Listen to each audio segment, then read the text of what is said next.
there's 2 or 3 games in week 1. That's no disrespect to Rex Ryan, by the way. Please, don't I take it get that way. Well, I loved Rex. Okay. I'm still loyal to Rex. All right. You get one of the fascinating games. This is one of the best 1 o'clock games ever. I know. Caleb and the Bears at home, 72 in Chicago. I know. The green grass, you can smell it.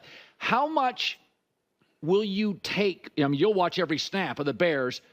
What are you looking for? Like, what to you? I'm just a sports guy, but what do you look at and go, that's a tell, that's a tell? My immediate thing is, and it's only going to be a small sample size, but I want to know who he's most comfortable throwing to.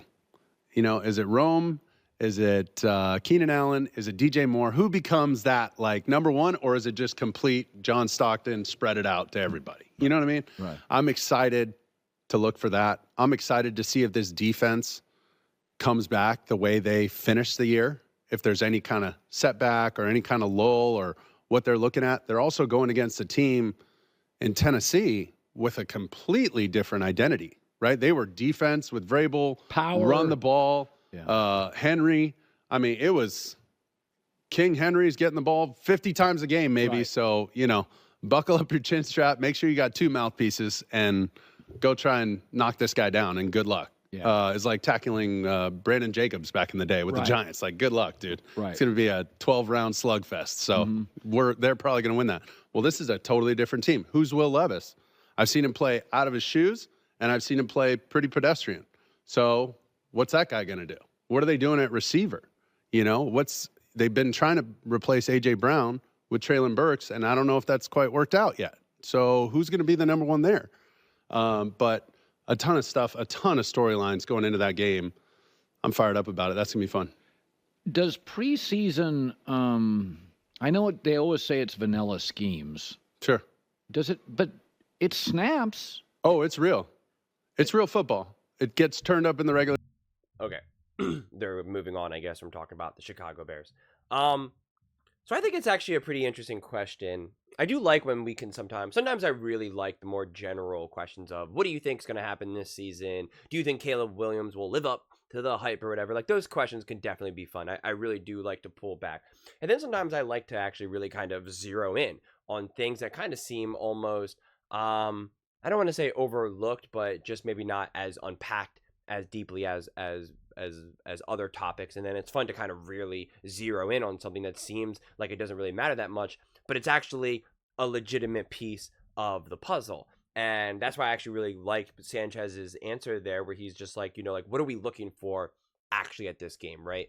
If we're going to talk about the Chicago Bears as a whole, it's like, does that defense kind of keep some of that momentum? If we're looking at Caleb Williams, it's like, does he kind of show that he's a little bit more comfortable with one of these wide receivers? Does he make the effort to try to spread it out? Like, what does he do? Now, I do want to say, I think you don't want to ever draw a conclusion from the first couple of games, especially just the first game. I mean, it could just be that one of the wide receivers is just really open and he's able just to keep, you know, feeding him. And then the problem is that the media will then run and say, oh, they clearly have a connection. And it's like, they connected for that game, sure, but it doesn't mean anything. Not to mention, as I've definitely been saying a lot recently, is that we know that defense is ahead of offense in the beginning of the first few weeks of the NFL season. That really can't be denied. And so Caleb is already technically on his back foot, not only just being offense, but then also being a rookie as well. So I want to try to not get too lost in just like, what type of conclusions can we draw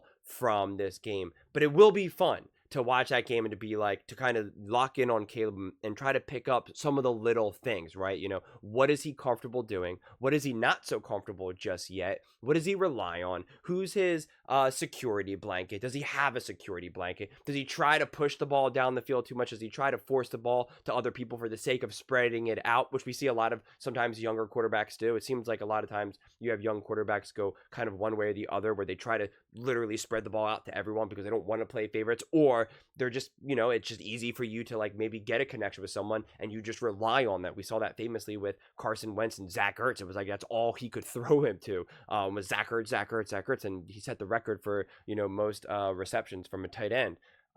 So it just happens. And then when Nick Foles came up, when Wentz got injured, you could see that he spread the ball around because he was just kind of comfortable and didn't, you know, I don't want to say play favoritism, but it's just, he didn't have any type of lenience to any individual player. Offensive player. So it will be interesting to see what Caleb does. I keep emphasizing, I don't want to draw any too strong of conclusions, because I guess we are about a month away from this, and oh my God, we're so close, guys. We are in the final month. We finally get real football topics. Enough of this like insane speculation. I just made a video. I literally just posted it, where it was just like, which NFC quarterback can beat Mahomes in the Super Bowl? And it's just like, oh my God, like, what are we talking about right now? And then they have like the Dallas Cowboys up there, and I'm like, okay, sure, right. The Dallas Cowboys, who've never even made it to an NFC, who haven't even been to an NFC championship game in like 30 years. Like, yep, they're going to knock off Patrick Mahomes in the Super Bowl. Sure. It's like, what are we talking about? But I wanted to bring up what Travis O'Shea, subscriber, said. I want to start saying like friend of the show, JCT / friend of the show, Travis O'Shea, because that's what Colin always says. Friend of the show, Mark Sanchez. I don't have the confidence to say friends of the show, because I don't see myself as having a show, or even friends for that matter out here like that. Maybe one day I can get to that point where I can start making those types of statements. I don't feel like I can say that now, but I'll say Travis. And so, me and him were talking, and he said something, because you could see before it was like, can expectations hurt Caleb Williams? And I said that I don't think they will ultimately. And then he now kind of came up and said, will they? Nobody knows what will happen. Could they? Sure. They could hurt them. Something no one knows is how a rookie quarterback and the #1 pick since pretty much his time in Oklahoma is how Caleb handles the NFL mentally, how he handles just the life and what happens week to week in the NFL. Also, comparing stats is just so beyond useless, which, yes, I agree. And I've said that many times as well. So, yeah, I'm in total agreement with what he's saying. And then because I even then came back and said, because one of my first Caleb Williams videos, it might have been the first, but definitely one of the earliest, where I said this, me and him kind of talked about this, and I brought this up, where you're not sure how he's going to be able to handle that day to day in the life, and just, what life is like as a quarterback in the NFL. It's one of the biggest benefits you have of, sitting that first season, right? Just like what Patrick Mahomes did. It's a major benefit. We saw even the benefit with Jordan Love now not having. I mean, it's not hard to imagine that if Jordan Love was forced to play in that first year or two, he might have just been done, right? I mean, he might have not gotten that big, massive contract. It's just, we are so quick to draw conclusions that you could just skip over these people, right? As we're already trying to draw a conclusion for a game that didn't even happen with Caleb Williams against the Titans, right? So that is the one luxury that Caleb does not have right now. And you now heap on those expectations, it can just be a recipe for a disaster. Now, I want to emphasize, I really firmly believe that the expectations themselves will not hurt Caleb Williams. Caleb Williams has shown a lot to me, tremendous amount. I am curious how he handles the NFL as a whole, and he will have to learn and grow in that realm, what O'Shea was talking about. I do wholeheartedly believe that, but I don't think that the expectations themselves will affect them. I just do not believe that. I think some players, the expectations can get to them, but everything that I've seen from Caleb, I think whether he had a whole ton of expectations or no expectations, I think either way, he's going to be who Caleb Williams is. I just do not think that is going to be something that will influence his level of success. But the expectations absolutely undeniably change the media narrative and all the attention, and how the attention is essentially scripted, and how it's presented to all of us, right? Like, they're already trying to put Caleb against CJ Stroud's rookie year, right? And it's like, if Caleb Williams is having a great first year and is playing really, really well, but maybe he's just not on pace to surpass whatever the heck CJ Stroud did his rookie year, like, that's going to be the narrative. It's going to be like, is CJ Stroud better than Caleb Williams? Will Caleb Williams ever be better than CJ Stroud? Like, we just always love to force these narratives, and it's just dumb to me, because Patrick Mahomes didn't even play his rookie year. So theoretically, all these quarterbacks have better years than Patrick Mahomes. Does that mean that they're better than Patrick Mahomes? So it's just to me, it's forced narratives. It's a forced topic. And I have no problem comparing those quarterbacks and talking about them and discussing them and unpacking why I think one can be more successful than the other, why one can have earlier success than the other, explaining why one is having a lack of success. Like, to me, that's a more interesting topic. But sometimes we come up with these topics and it's like they want a defined answer, right? It's who had the better year, Caleb Williams or CJ Stroud? And my true defined answer is it doesn't matter. They are playing for two completely different teams at two completely different times with two completely different franchises with two completely different schedules. Like, it's just different on different on different on different, right? They're going to ask Caleb Williams to fundamentally be a different quarterback his rookie year than what they asked CJ Stroud to do. So it's just completely different. So it just doesn't really make a whole lot of sense to me. But I just think that the expectations, that's what they will do to Caleb. They will muddy the waters, right? If he's having a great season and maybe he's now going to pass CJ Stroud's rookie year, then the narrative becomes and the expectations are, is he the greatest quarterback to ever live? Is he the greatest rookie we've ever seen, right? Like, and then it just kind of starts to get stacked on stacked on stacked. And then if he's playing that great and they are winning games, it then will continue to unfold in, can he be the first rookie quarterback to win a Super Bowl, to get to this, can he get to the Super Bowl? Can he beat Patrick Mahomes in the Super Bowl, right? It'll be all of that. That at that point is potentially, I will concede this, when the expectations and dare I say pressure could get to Caleb Williams and the Chicago Bears as a whole. If they really start to win some games and they get some momentum, I almost think that if Caleb Williams is too successful too soon, it's when you really start to believe that you are invincible. You have so many of these young players, they truly do believe that they're invincible. And they have to just get slugged in the face.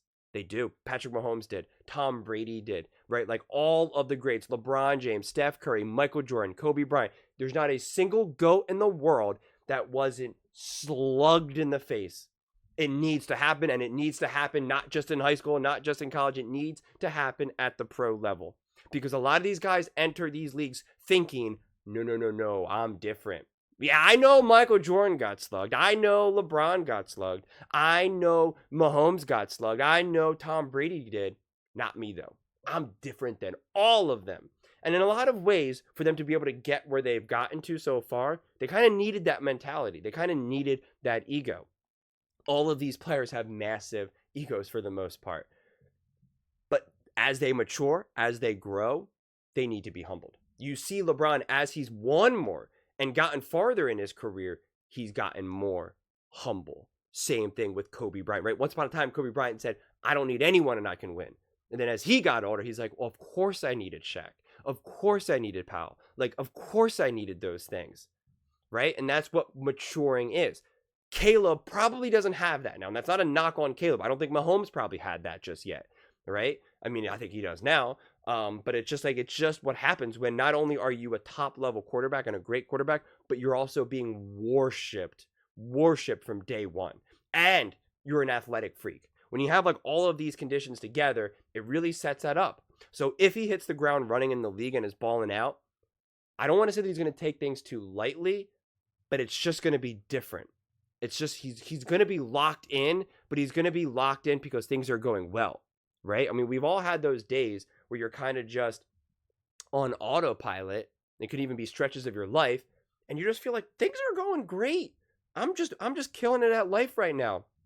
I'm in a new relationship. I got a new job. Relationship with my parents are going pretty good. Money's coming in. I'm feeling good. And you're just like, I'm just owning life. I'm just happy, right? And you're just not really in the details. You're not really doing the work because it's kind of just happening right now. It's kind of just flowing. And then you get knocked off your peg. Then money maybe isn't coming in. Then you start to fight with your parents. Then relationship with your girlfriend is getting a little rocky. You're past that honeymoon stage. And then you get humbled a little bit. And you're like, oh, crap, I really got to make some tough decisions. And, oh, my God, I got to change my oil. I took them to a mechanic. They say I need new tires.